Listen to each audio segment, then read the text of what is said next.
Hello everyone, स्वागत छ तपाईहरुलाई मेरो मिनी ब्लगमा। आज चाहिँ विशेष हामी इन्भाइरोमेन्ट डे मनाउनको लागि निक्लिसकेका छौं। सबैजना भेला भएर कसैले हँसिया कोदालो कुटोहरू बोकेर बोट बिरुवा रोप्नु पर्यो नि त इन्भाइरोमेन्ट डेमा।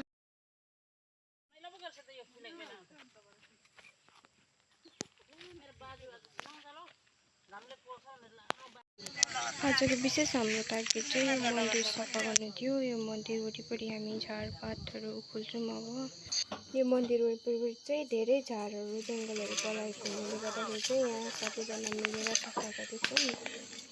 कसैले घाँस काट्यौँ, कसैले झार उखाल्यौँ।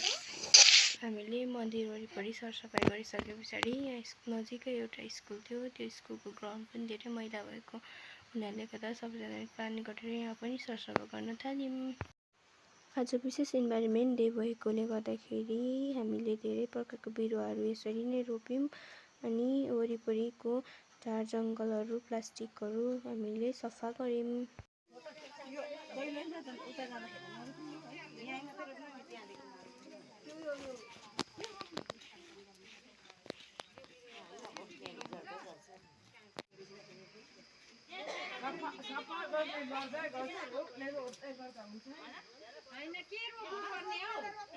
Thank you for watching my video. भन्दै मेरो भिडियो यही सकिन्छ। Bye bye.